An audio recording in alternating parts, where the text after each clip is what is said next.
ఈ చిత్ర నిర్మాత డాక్టర్ రాజేశ్వరి చంద్రజ వాడపల్లి గారికి, మా డైరెక్టర్ కొండ రాంబాబు గారికి, వెంకట్ గంగాధర్ గారికి, కెమెరామెన్ ఎడిటింగ్ జులైనాథ్ సిద్దిఫీ గారికి, మ్యూజిక్ డైరెక్టర్ విజయ్ కోరాకుల గారు. మంచి కథనం ఈ సినిమాలో ఉంది. డిసెంబర్ 15 ఈ సినిమా రిలీజ్ అవుతుంది. ఈ చిత్రం టైటిల్ కలశ.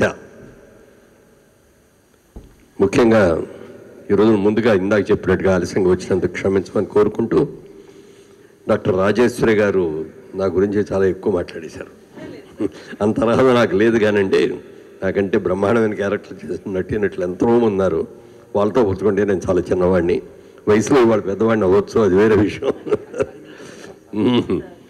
చాలా సంతోషంగా ఉందండి. ముఖ్యంగా రాంబాబు గారి గురించి చెప్పాలంటే, రాంబాబు గారితో నేను కొన్ని సీరియల్స్ చేశాను, 1-2 సినిమాల్లో కూడా క్యారెక్టర్ చేశాను. వెరీ గుడ్ డైరెక్టర్ అండి.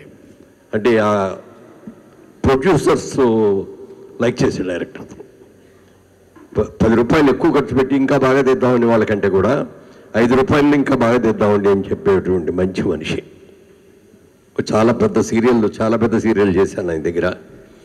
ఏ రోజున కూడా అసలు ఆయన 6 పంపించాలంటే 6-5 నిమిషాల దాకా కూడా ఉండేవారు కాదు, పంపించేవారు. ఒకవేళ లాస్ట్లో ఆ సీన్ ఏదైనా ఇంపార్టెంట్ సీన్ తీయాలి అని అనుకుంటే ముందు నా పార్ట్ తీసేసి మిగిలిన తర్వాత తీసుకుంటా ఉండి అని చెప్పి పంపించేవారు. అలాంటి మంచి వ్యక్తి. బాగా రాసుకోవటం కూడా బాగా తెలుసు ఆయనకి. ఎందుకంటే సీన్లు డైరెక్టర్లు రాసేటప్పుడు ఎక్కువ రాస్తారు, తర్వాత తీసేటప్పుడు తగ్గించారు. దాసనారాయణరావు గారు ఆయన సినిమా డైరెక్టర్, రచయిత, అన్నీ తెలుసు కదా మనకి. ఆయన అసిస్టెంట్స్ రాగానే ఒక టేప్ రికార్డ్ ఆన్ చేసేవారు, ఆయన చెప్పుకుంటే వెళ్ళిపోయేవారు డైలాగ్స్ అన్నీ. అది రాసేసి సీన్ ఇచ్చేవారు. కానీ సీన్ తీసేటప్పుడు అందులో కొన్ని కొట్టేసేవారు. ఇదేంటంటే మీరు రాసినే కదా, ఎందుకు కొట్టేస్తారంటే రచయిత రాస్తాడయ్యా ఎక్కువ, డైరెక్టర్గా చేసేటప్పుడు ఎంత కావాలో అంతే రాసుకుంటాడు, అంతే తీస్తాడు అని చెప్పాడు. అలాగే రాంబాబు గారు అంతే. ఆయన ఎన్నో సీన్లు రాసినా కూడా మళ్ళీ డైరెక్ట్ చేసేటప్పుడు మళ్ళీ ఇది వద్దులేండి, ఇది ఇలాంటి సరిపోద్ది అని చెప్పి చేసే వ్యక్తి. అలాంటి మంచి వ్యక్తి. ఎందుకంటే డైరెక్టర్ అనేవాళ్ళు ఎప్పుడు కూడా రైటర్ కూడా అయితే చాలా అడ్వాంటేజ్గా ఉంటుంది, లేకపోతే అడ్వాంటేజ్ ఉండదు.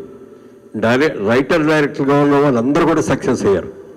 తమిళ్లో తీసుకుంటే బాలచంద్ర గారు కానీ, దాసనారాయణరావు గారు కానీ, మా డైరెక్టర్ మా జయబేరికి ఎన్నో చేసిన రాజచంద్ర కానీ, ఇలాంటి వాళ్ళు ఎంతోమంది ఉన్నారు డైరెక్టర్. ఎందుకంటే స్పాట్లో ఉండి సీన్లో చేసే డైరెక్టర్ వేరు, ఏసీ రూమ్లో వచ్చిన డైరెక్టర్ మాటలు రాసే రచయితలు వేరు. వాళ్ళు ఎలాబరేట్గా రాస్తారు, కావాల్సింది ఉంచుకుంటారు, లేని కట్ చేసుకుంటారులే అని. అంతా తీస్తే లెంగ్త్ పెరిగిపోతుంది. అందుకని అలా కాకుండా దాన్ని ఎడిట్ చేసుకొని ఎంతవరకు కావాలో అంతవరకు తీయటం రాంబాబు గారి ప్రత్యేకత. మరి ఆయన ఇన్ని క్వాలిటీస్ ఉన్ని కూడా ఇవాళకి ఇంకా పైకి రాలా. మరి ఈ సినిమా అన్న మేడం గారి అదృష్టం ప్రకారం సక్సెస్ అవ్వాలని మనస్ఫూర్తిగా కోరుకుంటున్నా. ఈ కలశ అనే సినిమా సక్సెస్ అవ్వాలి. ఎందుకంటే ఆయనకు ఒక బ్రేక్ వస్తే ఒక మంచి డైరెక్టర్గా నిలబడతాడనే నమ్మకం నాకు చాలా గట్టి నమ్మకం ఉంది. అలాంటి రాంబాబు గారిని మనస్ఫూర్తిగా అభినందిస్తూ ఆశీర్వదిస్తూ